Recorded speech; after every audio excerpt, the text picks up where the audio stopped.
Hey, Missy, can you hear me? Yep. Hey. How's it going?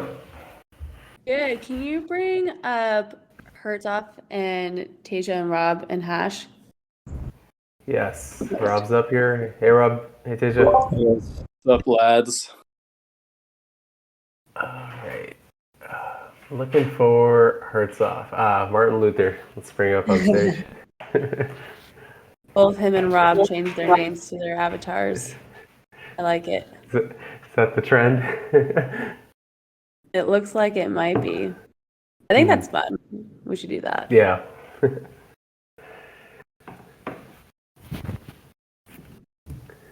Okay, I feel like we can probably get started and then we'll post the recording later for people who can't make it. But welcome everyone to our weekly parliament.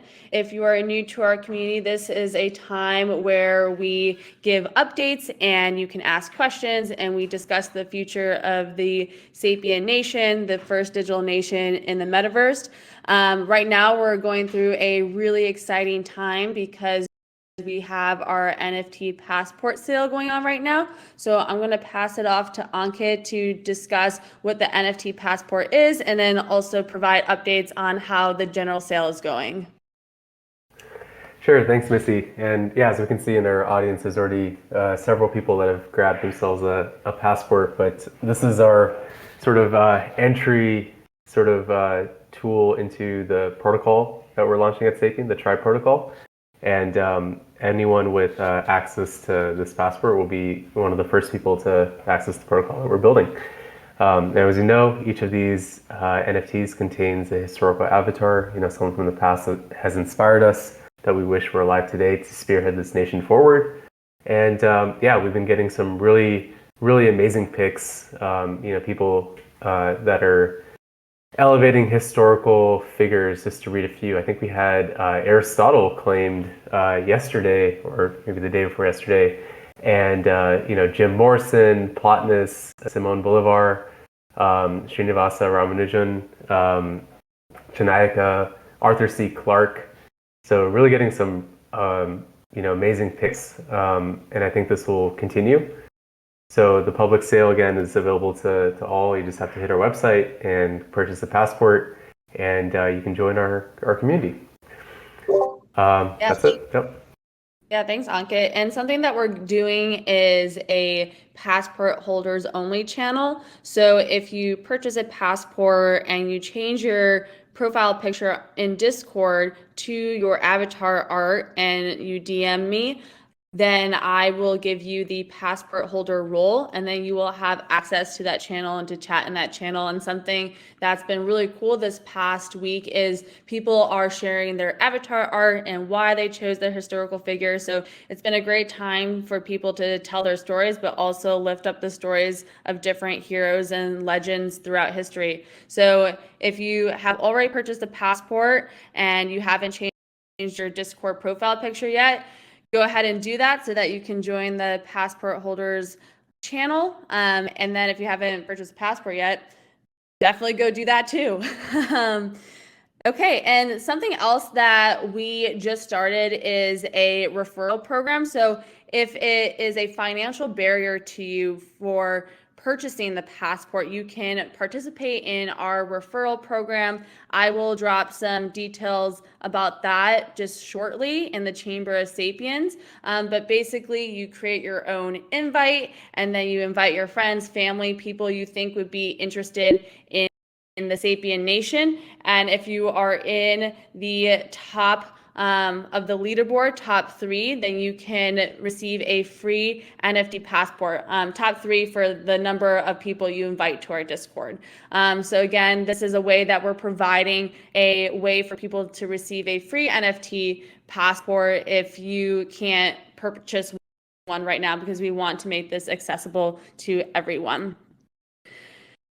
In addition to the referral program, right now we want to be connecting with DAOs. We call ourselves the Republic of DAOs, and we are building a protocol around providing value to DAOs. And so if you are a part of a DAO or you are part of a nonprofit or small business and you think that they would be interested in creating a DAO and leveraging the tools that are a part of Web3, then definitely connect us. You can DM me, or you can also email passports@sapien.network. But right now, we're really trying to bring in a diverse set of voices and perspectives as we build out the protocol. Because that's important to us. Our tagline is humans first, and we want to make sure that we're building something for everybody. So again, if you have someone who would be interested in creating a DAO, or they already have a DAO, we would love to connect with them. And then I also want to provide a reminder to check Discord events within our Discord, because we have a lot of different events going on. Hertzoff, who is, oh, you're up on stage now. George, do you want to talk a little bit about tribe chats, and then maybe some of the other events that we have going on our Discord that people can join?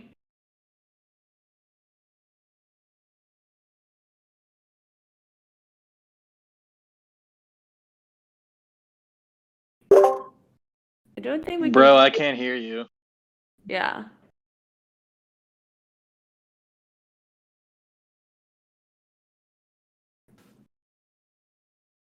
While Hertzhoff is figuring out his audio, I can give a little bit of insight into the different events. So Tribe Chats is something that Hertzhoff has been hosting, and they are going to be Mondays, Wednesdays, and Fridays. And this is a time for community members to chat about really anything, and connect with one another. Something that Hertzhoff has really been focused on is discussing topics in the purple paper, and the Sapien vision. So there's been some really lively and cool discussions the past couple of weeks, and we plan to continue those tribe chats again Monday, Wednesday, and Friday. So check out the event schedule each week, so that you can mark that on your calendar. And in addition to the tribe chats, we have our weekly parliament, of course. That's at 10 a.m. Pacific time every single week. If you can't make it every week, we will record them and post them on YouTube and within the Chamber of Sapiens channel.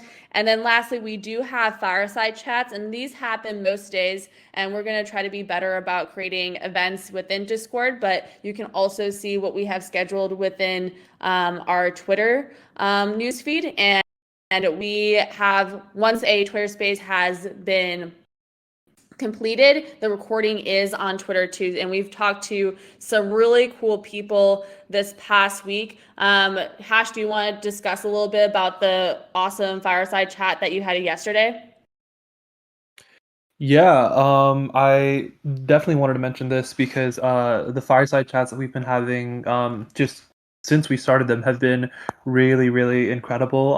I think the first one we ever did was actually Sandeep from Polygon. So the fireside chats have been a lot of fun, very informative, and some really, really interesting discussions. So if you guys aren't already attending them, I would highly recommend. Yeah, so yesterday was with Tay Zonde. And if you don't know who he is the, guy who is famous for making the Chocolate Rain song. And just from my discussions with him outside of the fireside chat, and then especially during the fireside chat, he is such an eloquent, interesting, educated, and incredible person. Getting his thoughts on everything from culture to we talked about the education system in the US. We talked about, considering Web3 as a solution to some different social issues. And if you didn't have a chance to tune in yesterday, you can go on our Twitter. We posted the recording, so it's still available. I highly recommend checking that out. Yeah, it was a really, really good conversation, and we will just continue to have those types of conversations with the people that we are connecting with. So definitely stay tuned and watch out for those. Yeah, thanks, Hash. Really awesome people that we've been talking with, from, Sandeep at Polygon to people starting nonprofits to entrepreneurs. There's a whole range of different people who have done fireside chats, and we have some exciting fireside chats coming up in the next week, such as with the Harambe Foundation and some other people too. And okay, so another thing that we have that's going to be coming up this next week is we are going to be announcing an ambassador program. There are some people who are really excited about being a part of the Sapien Nation. So we want to bring them in and help us build our nation, because nation building is incredibly important to us. And so look out for details on that. We will be posting about it next week. And right now, we can now open the floor for questions and comments. So if you have a question, comment, or just want to come up on the stage and chat, you can request to speak at the bottom. There is a button there to request to speak. Or if you don't feel comfortable speaking, you can drop any questions or comments in the Chamber of Sapiens channel. So we're just going to take a minute for people to either come up to the stage or drop those comments / questions in the Chamber of Sapiens.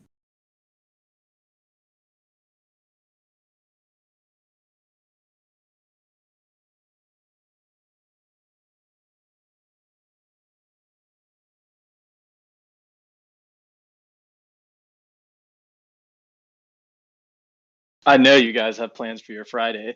That's the minimum we could talk about up here.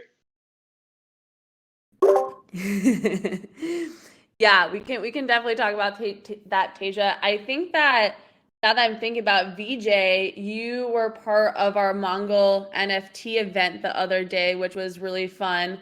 And you had a question about the protocol and what Sapien is doing in terms of power dynamics and making sure that people there's not a huge power gap between people. So do you want to come up to the stage and talk about that more? I think an invite was just sent. Perfect. Hey, how are you guys? Good morning, good morning.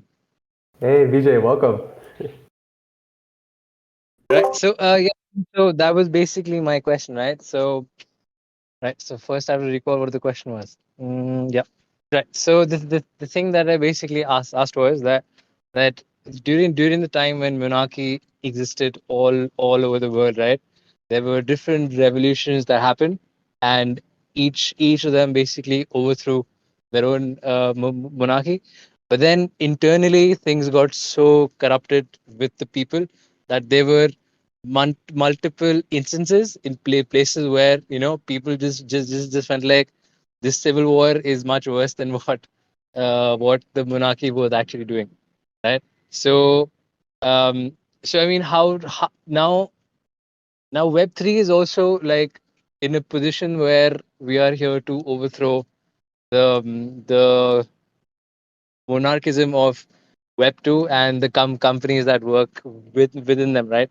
Now, so where do we, as the Sapien nation, come in and draw the line, saying that beyond this is not good at all? Like evolving beyond this is not in everybody's favor, but then these are the minimum things that we have to do. So, what are your thoughts on that? So I want to take a stab at this one because I did put some time into thinking about it on my own. And I think what we're seeing right now in society is that there is a shift in power, and to think about power, right? You have to think about what is power and the nature of it, especially in the context of like current society. In that case, you have things like political power, monetary power, et cetera, right? The main thing that Web3 tries to do is tries to redistribute power that has been over centralized in many cases back to people. So you have to start thinking about, okay, well, how is Sapien going to try and accomplish that, right?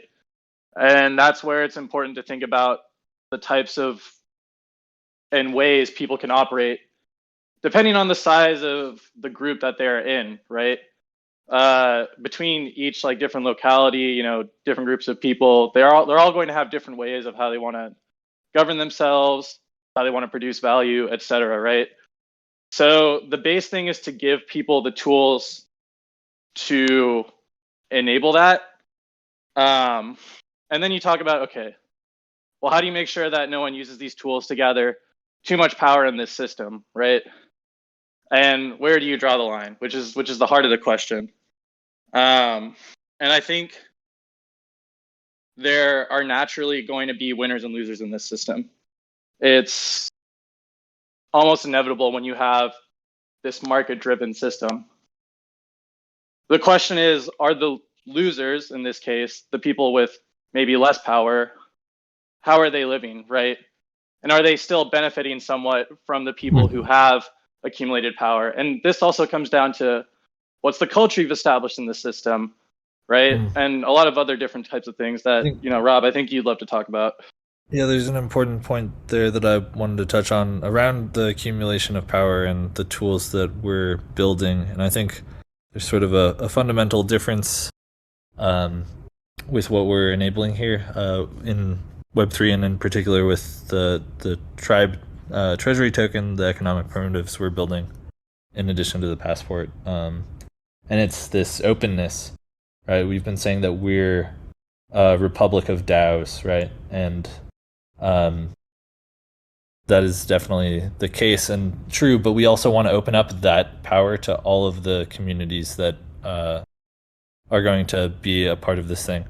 We don't want to like arbitrarily say like, hey, we're the only one that has the ability to do this, right? The beauty of it is we're creating this competitive landscape where everyone with access to these tools will be able to do the same thing, have access to the same resources, the same communities to build from. So that fact that like we're not relying on power by dictate, by authority, by fiat, and by monopoly of these core economic tools means that it's fundamentally much more open and more resilient to that concentrate.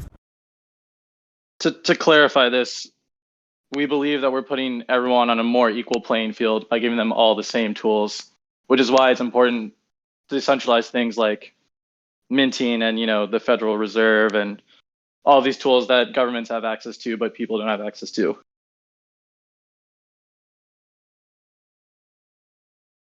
That's awesome. I have a little bit of a suggestion of the tools that you put in, right? Let's say, I mean, you just talked about the Federal Reserve, right? And we're gonna have something like that. So how about we put like what traditionally that particular tool has done and what has it caused, and what do we really envision that tool to be used for? Can we have like that thing also? That'd be great for people to understand.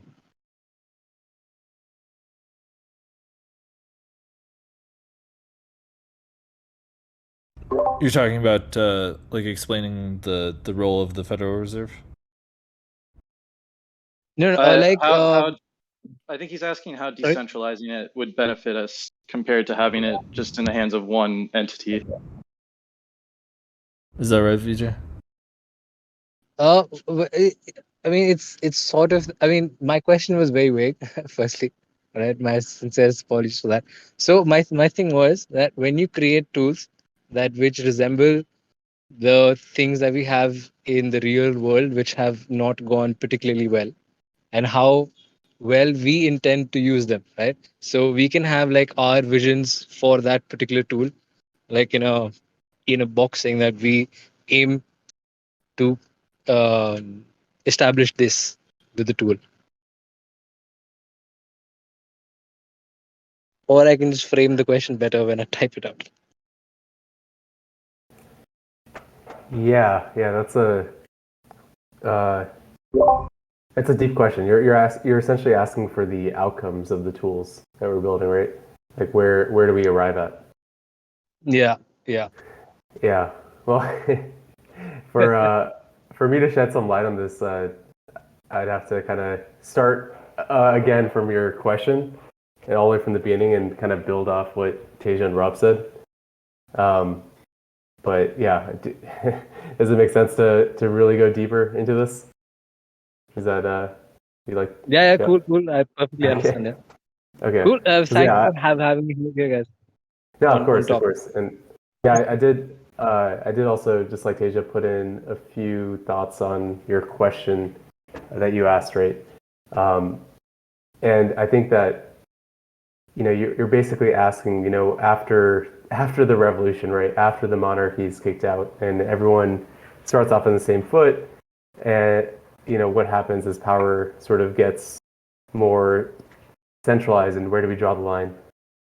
The first thing, Vijay, that I wanted to identify is that I really think that it's a fallacy that we do start on the same foot, right? If we look at the American Revolution or the French Revolution, whenever these monarchs are overthrown, there's certain lords that have more land than the rest of us, that are better educated or have more resources, that are better poised to take power after the transition, right? And this is what we're seeing from Web 2 to Web 3, this transition, as Jordan Hall and some of the thinkers say, from game A to game B. And I think that this is a pattern that's sort of been repeated, right? If we look at the way that systemic racism prevented, let's say, Black Americans from owning property in the 20th century, we still see the same patterns being repeated, and still harder for certain demographics to get access to education or things like a simple loan. And it's also just evident that certain groups need more support than others, right? But when we've seen people trying to drive for this equality of outcome, we've seen them implemented in ways that are fairly Marxist or communist and fly really in the face of liberal values. And what we haven't seen yet is a true equality of opportunity, right? And as Teja also pointed out, right, this natural variance can't really be corrected for without us having this brave new world scenario, in which, for those who read that book, right, Huxley created this dystopia where people were artificially stunting people to force the same starting line. And we know that that's certainly not a society that we want to live in. Then, Vijay, you kind of go on to talk about, power differential, right? How people get more power, which I think we can broadly interpret as money itself and the accumulation of wealth. And here we really have to just look at capitalism itself, right, as this tool with all its faults has sort of helped us sort of spur innovation and entrepreneurship, right? I see, Rob, maybe you unmuted for a second. You wanted to jump in with anything there?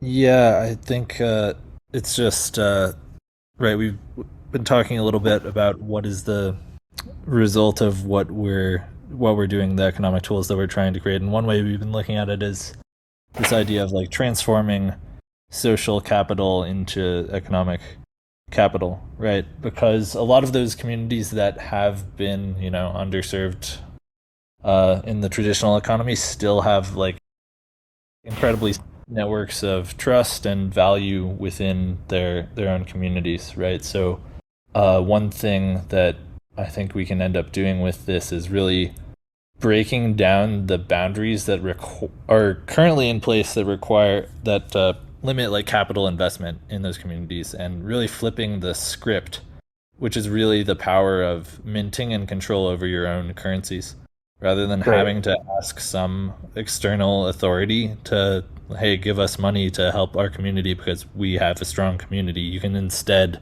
just go out there and create it, and organically the funding will propagate based on the networks of trust and your investment in other communities that are investing in you. So just getting rid of that artificial barrier that some authority has to say who gets the money. I think that's going to be one of the biggest things that will transform how things are working here. Mm-hmm. And there's this question, right, that again, just right at Vijay, your question, right? Where do we draw the line? This question of we is really interesting, right? Because, if we're speaking the royal we as society, right, it's clear that there's governments that just don't have the incentive to fix a system that they're profiting from, right? And you have these certain actors, especially in Web3, that are sort of living in this post-money society, or at least post-single, monopoly money. That's a...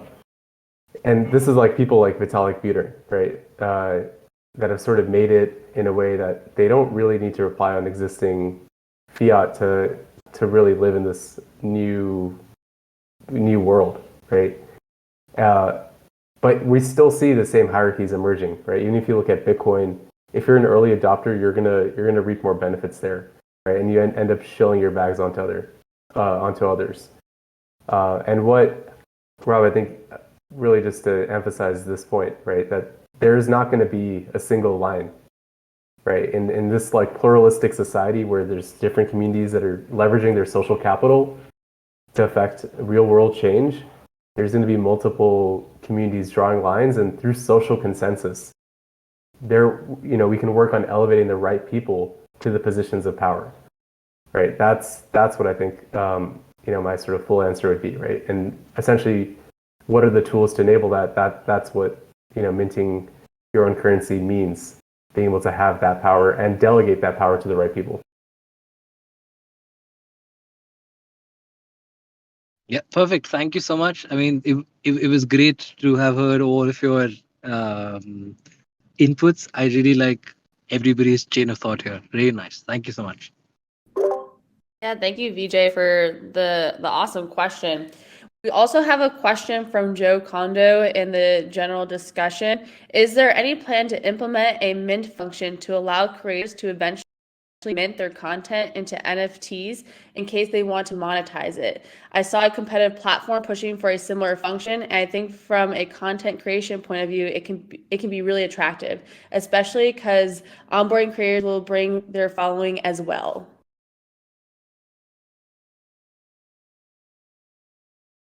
Rob, do you want to speak more about this in the curation protocol? Yeah. So yeah, that's definitely something we're thinking about. The issue that we've run into with helping people create NFTs for their content is there's so many different types of content out there and so many different types of creators that it's sort of impossible to solve them all. So instead, we're focusing in on curation. So that's the curation protocol, and the idea there is to have an interoperable system that is compatible with other NFTs out there, so that people on Sapien can come together and curate those tokens into a box. The box is the concept that we're using for this, and then to create a competitive curation marketplace where people are competing against each other to curate the best content. And this is how we envision really solving the social media layer of this, the information layer of this protocol. There's not going to be some algorithm that's figuring out how content is being distributed. It's going to be based on human curation. So as part of that, the curation token will be able to compensate all of the creators whose content is bundled up in this box. I don't know, Ankit, if there's anything you want to add there.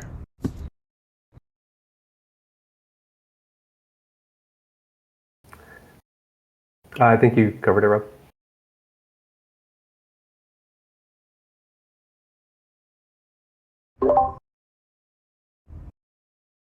Zach, welcome to the stage.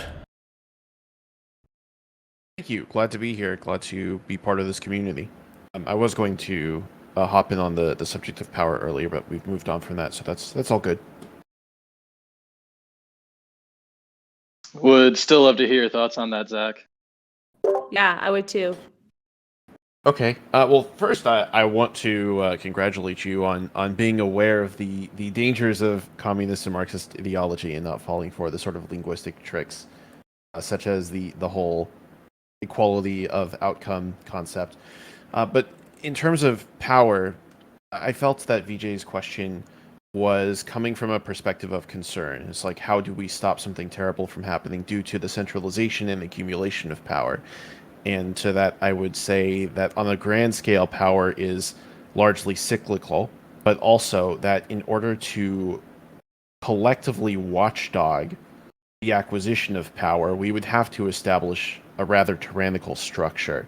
And beyond that, I believe you touched on it earlier. We basically need to allow for increased power that's held by both individuals and groups in order for them to bring about positive change in the world and enact, massive action, whatever it is that they're trying to achieve for the betterment of humanity or for commerce or for knowledge. And I just wanted to second that. Thanks, Zach. That's a great point. Yeah, I do really think it's all about increasing the power of communities and really just increasing the competition and the just what is open to competitive landscape, right? In the current economy, in the current global society, there's so much of how we organize ourselves and how we do things that's not open to competition, and a lot of it is really important stuff. You know, public goods, art, research, all the basically all the long-term societal value things are really just not open to competition right now, and that's what I think social currencies have the opportunity to change.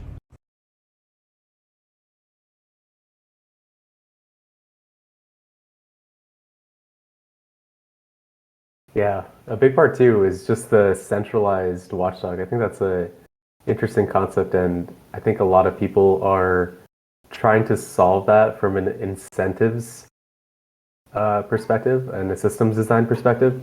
One example I'll give is the Graph protocol, where they actually have a delegated role called the watchdog, where they're looking for people that are trying to game the system and make it and incentivize sort of reporting them.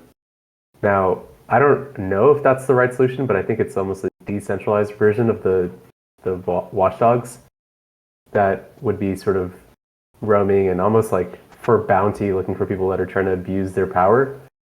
But it is another interesting take at it, where there doesn't have to be that tyrannical structure at the center. But it is worth looking into. It's an interesting one.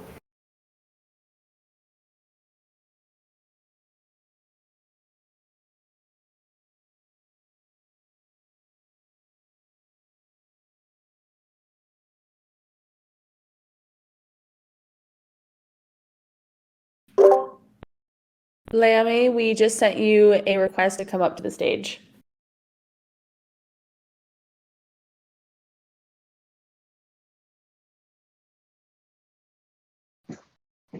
Yeah, hello. Hey guys, can you hear me? Hey Rich. Oh, yes, we can. All right, well, I just stepped out of my trailer. Hey guys, I'm just obviously here for the first time, but it's pretty fascinating hearing what you guys are all talking about. So I was just trying to see what's what. For show. Welcome, Machiavelli. Thank you. Just switched my my profile photo to this Tupac NFT. So excited about that. Maybe you want to enlighten us as to why you chose Tupac. Sure can. He's probably, well, I don't know, save maybe a few others, one of the most influential artists of all time, certainly one of the most influential hip hop artists of all time. And even though I'm a square white boy from Davis, I love his music, so it was a no-brainer. Yeah, for context, Flammy T here is one of the hottest rappers to come out of the 530. I'm guessing you guys are friends. You know it. Yeah, I lived with Tasia for a while. Many could call us soulmates, but This is making more sense now. I heard Davis. I was like, Tasia. Yep, yeah. I actually met him through Manu, if any of you guys know Manu, because I lived with Manu for a little bit too. And then I lived with Tasia. Had the pleasure. good times. So Sam, I actually do have a question for you. Since you are a creator, have you looked into NFTs and what is your opinion of them? And do you think this is something that makes sense to you?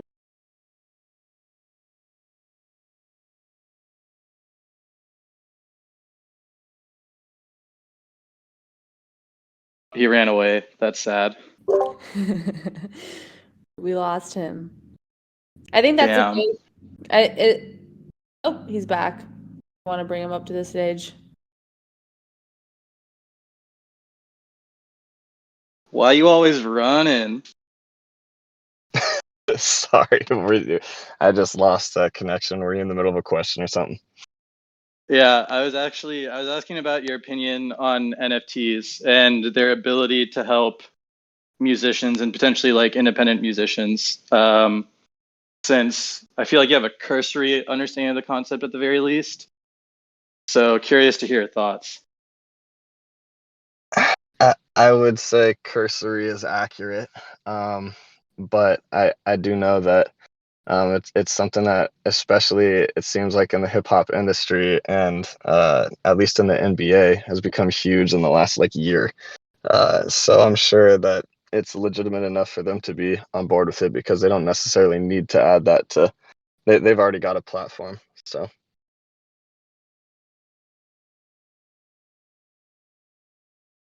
That's certainly true. So I guess this is a discussion to have because I know Tomla's in the audience too, and she is also a musician that's looking to at least leverage Sapien.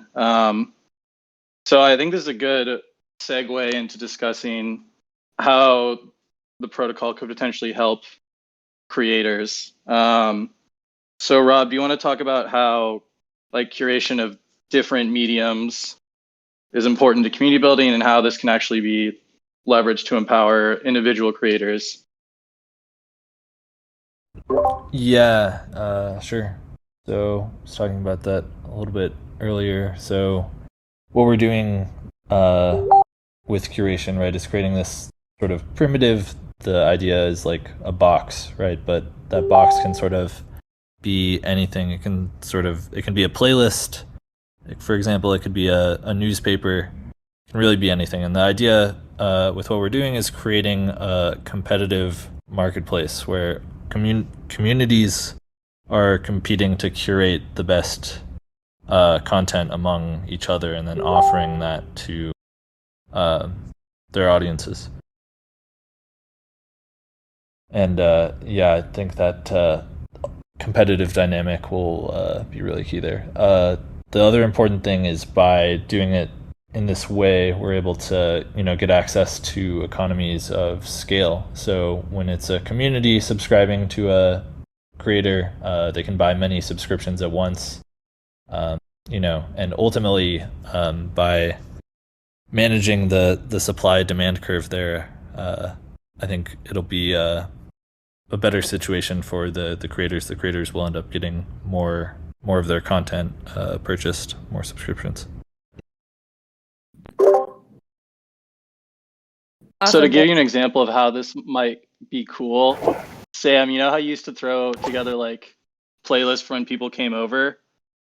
Instead of people coming over and just trashing our house and then leaving the mess to us, we could have, people pay for the music, right? Or contribute to the music or subscribe to like whatever playlist that you're currently using. And then, instead of just showing up to our house and not contributing at all, they can at least give us some money for listening to your dope playlist.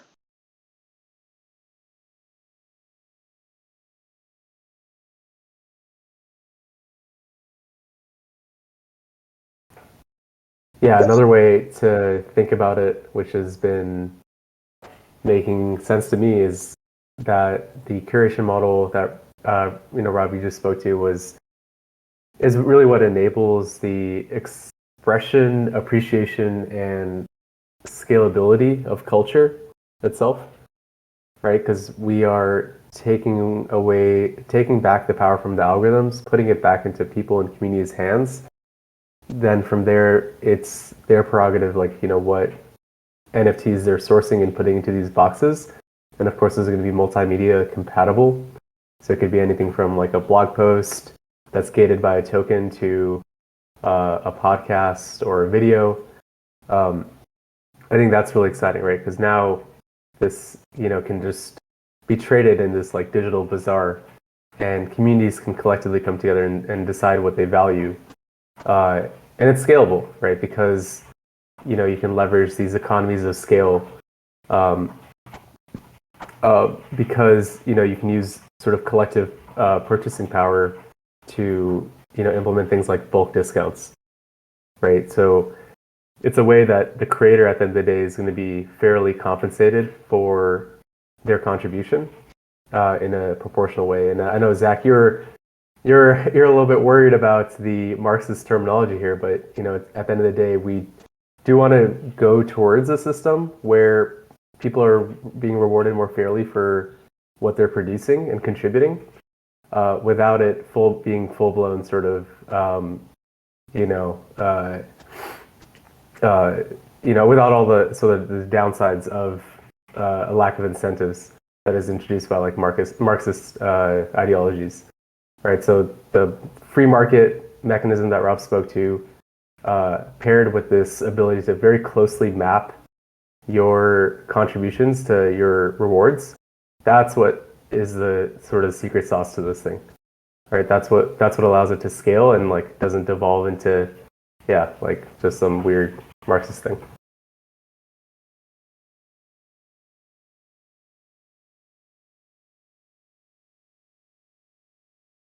Sorry, it's a Friday, feeling more philosophical than usual. I love it. I think that we can start to wrap up, but I did want to do a shout out to a new person who just joined, Mustachio. Do you, Mustachio, have any questions you can come up to the stage and ask, or you can also drop them in the Chamber of Sapiens channel? But just want to give a moment for people to contribute if they wanted to contribute to the discussion.